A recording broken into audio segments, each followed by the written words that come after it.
Hey, and welcome to today's podcast. In this podcast, we're going to cover how to speak up confidently in any situation. This is more for an informal setting where you may not necessarily be the presenter or the formal speaker. It may be more in a meeting or just casual talk in a business setting or a social setting, whatever it is, just speaking up confidently in that moment. How do you do it? What are some obstacles? What are the mindset? We're going to go through that now. I'll ask Rahul and Peter here some questions, and they'll go through really their experiences working with our different clients that we work with, some stories, some examples without saying any names, and then going through and what you guys can do to help improve your ability to speak up confidently in any moment. So we'll go ahead and start going through this. Rahul, I'll kick it to you first here of really what is the mindset? What should they be thinking coming into the situation and how to approach that? And you can take that question and then add on anything else if you'd like to with that. Sure, yeah. And do you want me to approach it in terms of for social setting, business setting all together, or do you want me to separate it out? However you want to separate, whatever the most common thing is that comes up for people that you work with, maybe a strong story that you have, whatever your instinct is to go with, just roll with it. Okay, sounds good. So one area that often comes up with our clients is they start the meeting or they're in a one-on-one, especially on virtual, and they don't know what to do to start small talk. So we've had a couple clients that have gotten some feedback on this where they say, hey, they've come across as serious or they're not really building rapport with their people on external customer sales, things like that. So that's one area that I think a lot of people relate to. And one thing that you can do and start working on is, okay, you ask, how are you? And people, oh, how's your weekend, blah, blah, blah. And if you're not used to sharing about yourself, then you might get into a mode where you're just asking questions. And you get into an interview and like, oh, how's your weekend? Oh, yeah, how was that? Oh, and what was that like? And then all of a sudden you haven't shared anything about yourself. So one thing that you can do in those social situations, because they are social situations, even at work, is you can start sharing something about yourself. So Peter says something about what he did this weekend. I comment. And I comment on, oh, yeah, like I have a friend that blah, blah, blah, blah, blah. And I say something there. That gives the other person a little bit to work with rather than, oh, cool. How about this? Or, oh, cool. Okay, great. What about this? So just a little bit back and forth helps. And that's something that we work on with our clients in practice. That's a great point because then you can just get into the setting where, well, doing what we're doing here, where there's just one person asking the questions, and that's that. This isn't really a formal social situation. So in those types of situations, that's a great point. You don't want to just be an interviewer. You want to be a part of the conversation. You want to be involved with it. You want to share details about yourself. And if you are someone who is a little bit more shy, you typically tend to want to just listen more, which is then when you'll just ask the questions and listen. But that's a great point. It's important there just to associate with what the person's talking about a similar experience or someone else that you know.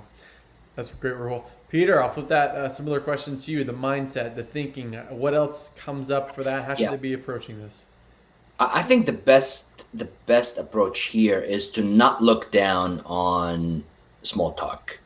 As I remember as an ex-engineer, when I was an engineer, I always looked down on small talk, and I thought like, this is a waste of time. Let's get to the point. And I've always felt jealous of salespeople who can get people involved, get people to relax, and I didn't know what was the secret. Later on, I realized the secret is I just look down on small talk. And I shouldn't. We should treat it like it's an important piece of communication. It's a social lubricant, and it just puts people at ease. It relaxes them. It creates bonds. And when you start looking at it that way, from that perspective, then it's not something that just wastes time. It's an important step in any form of communication. Once you do that and you start believing that small talk is important, then as your attitude leaves, the bad attitude, then you're going to be open to having dialogue and chit chat, just like Rahul was saying. And instead of interrogating people like, how was your weekend?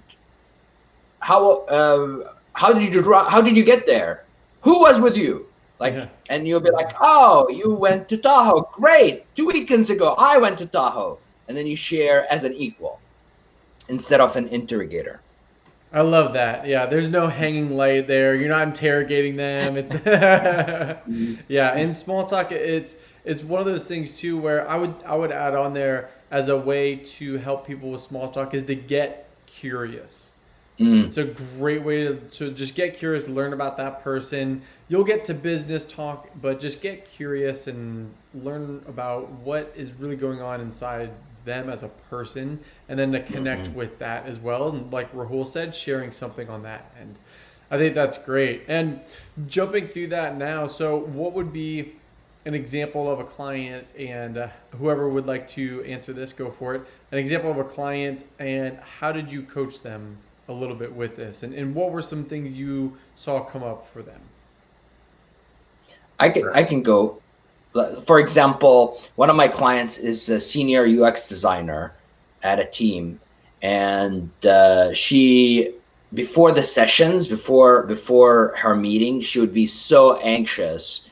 And the moment the meeting starts and they go, okay, what do you have for us in a sprint meeting? She would just jump right away into like talking about the project and zoom into the details, and people will be lost, and they will be talking about their weekends, and all of a sudden she's talking about this design feature that she worked on last weekend. And that's a client where I had to work with her constantly just to remind her, like, okay, add a buffer in there. They're talking about their weekends. You can't just jump into it. So you have to comment. And it took a while because it's a personality thing, right? And if you're anxious, it doesn't help. You just jump into the solution. So I coached her into like saying, just beginning the meeting, hi, how are you guys? Just saying that is a good step for somebody like that. And then beyond that, when they share, talk about their experience, comment on it. Like Rahul saying, it's not brain science. This is not rocket science either. This is just simple human interaction. And if you just add something that mirrors what the other person said or comment on it in a positive way, then you're going to go a long way. That's great, Peter. And you said something there. They may be anxious. You know, she was anxious in that situation. So I would put that as a common obstacle that may come up for people, right? What are some other obstacles that you see come up for people besides being anxious? Like, why would people just want to jump right in or skip small talk? Over complicating the scenario.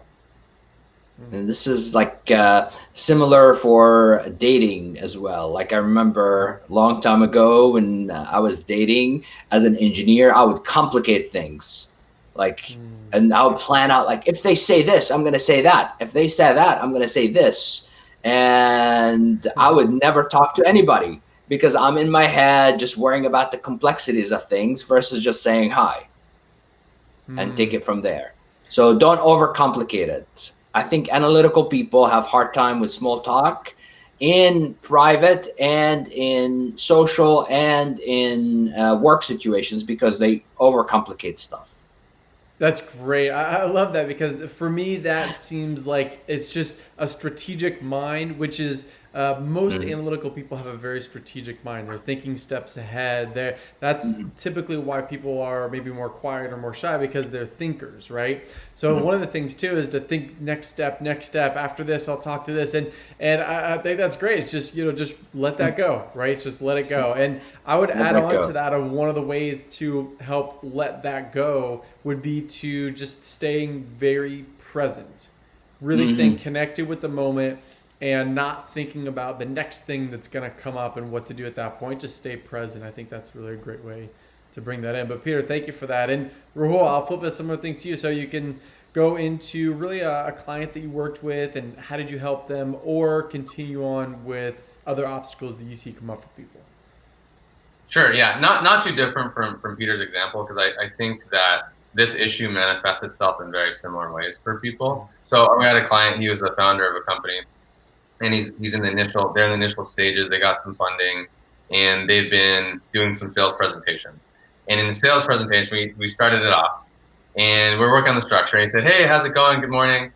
And then I go, yeah, it's going well. And he goes, great. So what I'm here to talk about, and it felt very abrasive. So as Peter was mentioning too, when someone is talking about their weekend and then you jump into the details of some project, honestly, the downside too is that it could seem rude, because it did feel rude when I was there. And I was just doing a practice session. I was like, oh, that felt rude. So I told him, and he's like, yeah, I don't know what to do. I just blank out, and then I get anxious. So it's all the symptoms that Peter mentioned, that you mentioned. He's overcomplicating it. It needs to be some profound. So this is another mindset thing. It doesn't need to be a profound conversation.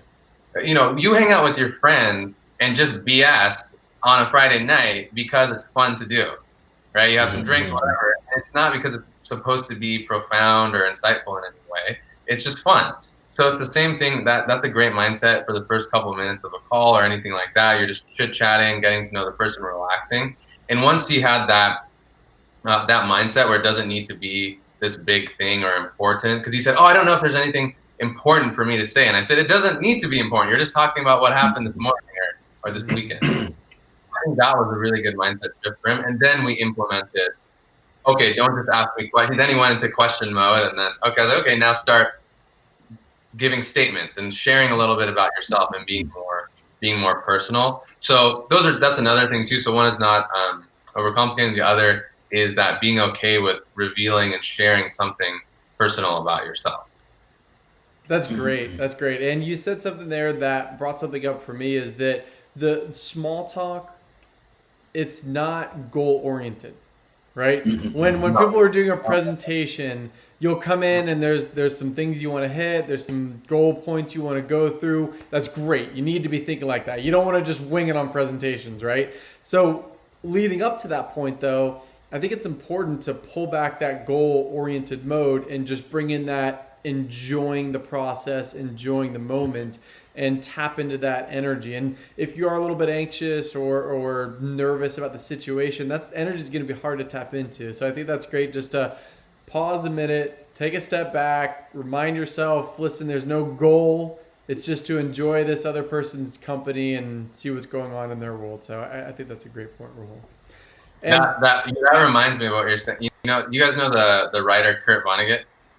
He wrote like Slaughterhouse Five and stuff like. Anyway, he's a famous writer and in the 20th century, and he was really funny too. A lot of satire, and he said something like, I might butcher it, but he said something like, the point of life is to fart around and don't let anyone tell you any differently. When thinking about getting too goal-oriented or getting too outcome-focused and dependent, that can really be, it's great to be that way in certain things, but it can be really a curse if just hanging out or wanting to have just a chit-chat with somebody, you don't want to have that energy. Otherwise, it throws the other person off and it feels really constricted or tight. Yeah, definitely. Harder sometimes.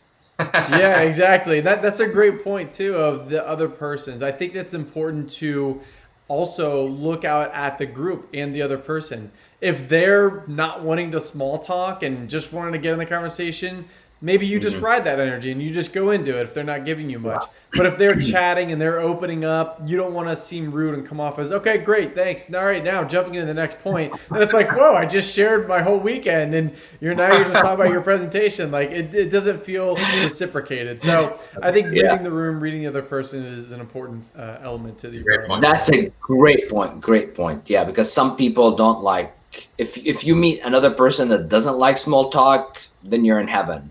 Yeah, exactly. Yeah, and if somebody wants a little bit of small talk, and I like your point, Rahul, like it might seem rude. Like I never thought about it that way, but it does. Like imagine you say, I went to Tahoe with my kids, we had a blast, and then the other person says, okay, anyways, let's talk about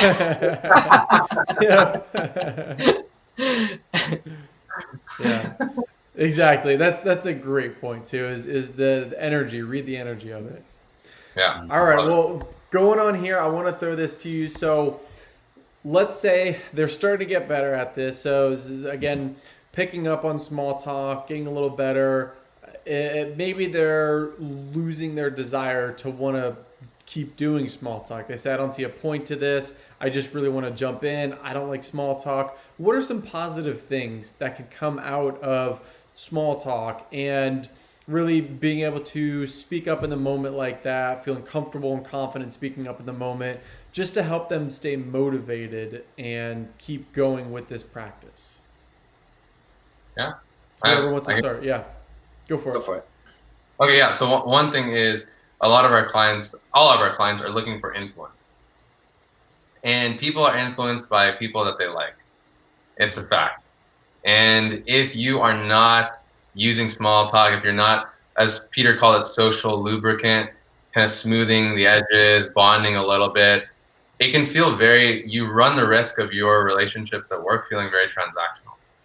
Mm-hmm. And that, okay, when I meet Peter or when, Peter meets with me, it's all business, just get the job done. And now with Zoom, by the way, guys, it's even worse, right?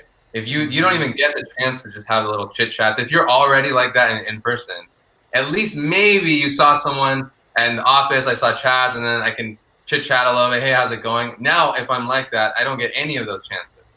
So if I don't put it in at the end of the meeting or even in the middle, whatever, then it's not going to happen at all, and it will really feel transactional. That's a great point, and I want to write on that as well. And even for us, our group meeting right here, we have been talking for about 15 minutes, but we were also chit-chatting for 10 minutes before this about just other random things. And even though it's a virtual setting, I think that we all really have those similarities and like to talk about that and understand that. And I think that's a good point as well, of just the social lubricant there, and just to get to know people more and have that setting there. So Peter, I would say flip the same thing to you. What are some positives people can really think about? It's a bonding opportunity. There are so many people on the web right now looking for ice-breaking activities for virtual settings.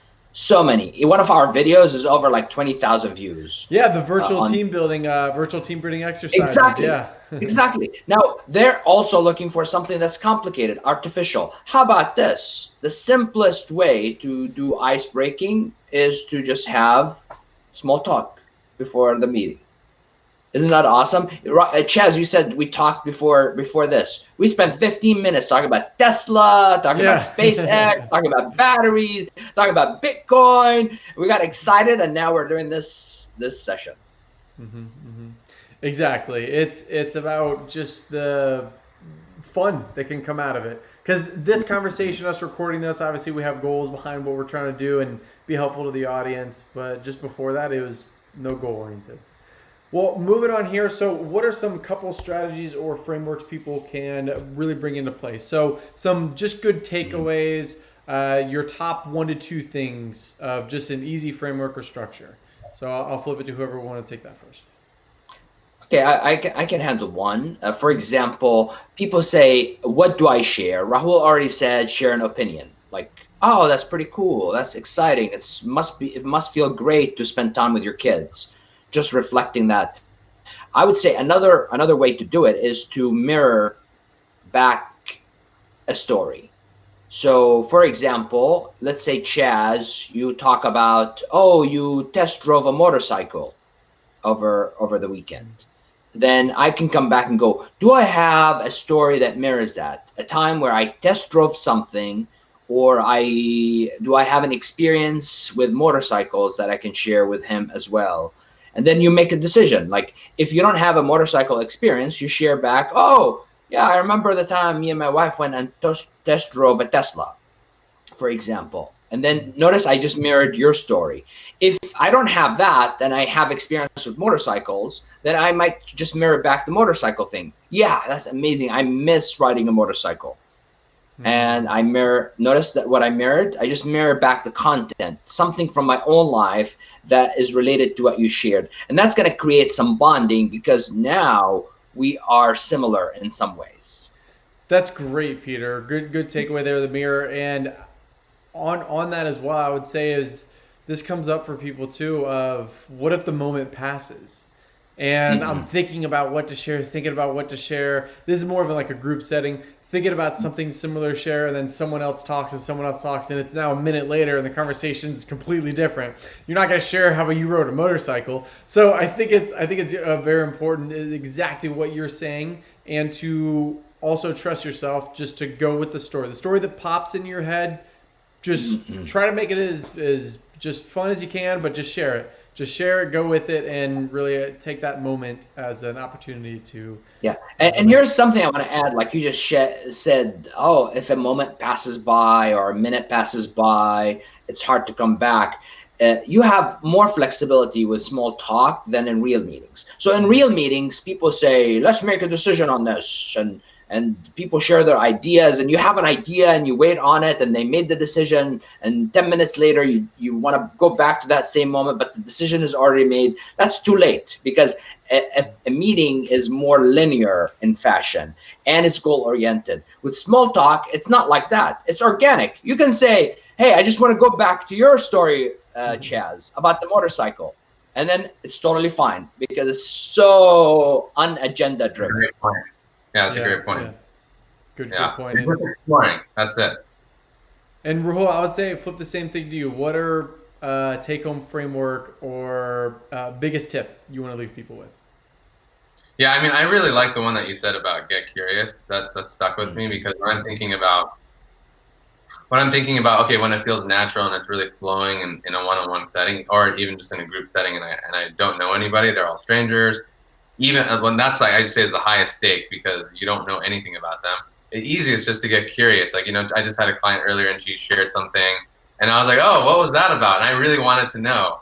And I was really curious about what she was sharing. And then she talked a little bit, and then I mentioned something, oh yeah, I was thinking about that as well. And then we just moved on and started our session. So I think getting curious is really, really important. And then the other two is practicing. If you're someone that is really tight and kind of blanks out, like that client I was telling you about, I have no idea what to say. If that's happening, then practice loosening up and a little bit of stream of consciousness with your friends. Like, I used to practice this, just blurting something out. And especially in a dating context, I would just say something.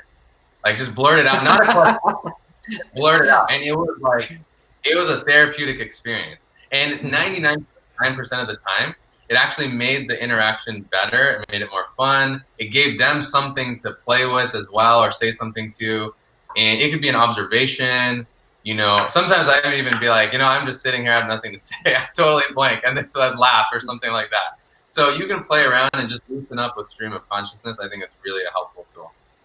That's great. And can you break down real quick stream of consciousness for those who are curious more about that?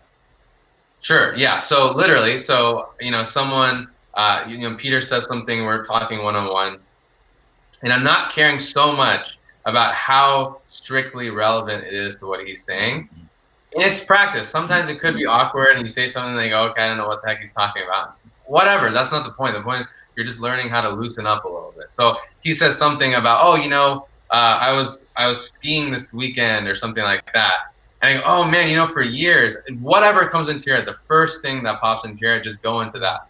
You go, oh, for years I thought I'd be a really good snowboarder because I was a skateboarder, and actually I sucked when I got on the slopes. And that's it. That was the first thing that came to my mind. I just blurted out and say it. And maybe it's tangentially related, maybe it's not. So in small talk, something I learned is that non sequiturs are very, very important. Now, non sequiturs are you just jump to something else.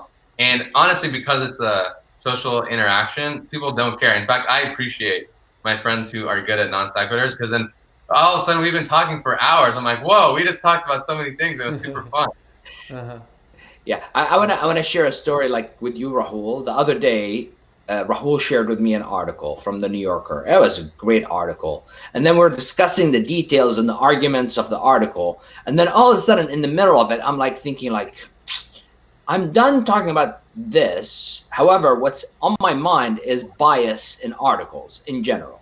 And I just brought up the topic of bias in articles.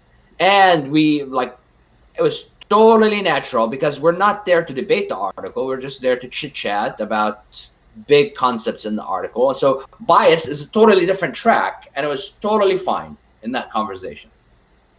Yes, that's great. That's a good point of just going from different subjects. And I think as I think the human brain really connects those subjects. And if you just trust yourself, lean into that, what's populating in your brain, I think it's that skill that we teach a lot in our classes too, is just the trust yourself skill. Just to trust yourself, what's populating in your mind, to not cage it and analyze it, and just to let it out and to let it go. And you'll develop that skill better too. Some of the things you blurt out might just be, I like space. Oh, okay. That's good. That's good. That's weird, but sure. Yeah, that's good. Or it could be then maybe you get a little better at it and say, Peter, I like that painting behind you. I have a painting right here of the Earth, and it's actually showing space, and it's really cool. I love just looking out at that, and I think having paintings like that, that's the way to really connect it more. But maybe it starts with I like space. Who knows?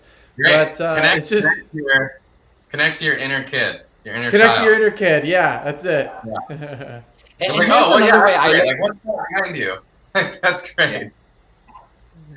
Here's another way I look at it. It's like it's a difference between left brain, right brain, like dominance. Yeah. Like with a meeting, when there's an agenda, it's more left brain dominance. With small talk, it's more, maybe you lean more into right brain, which is more spontaneous, unconnected, more organic.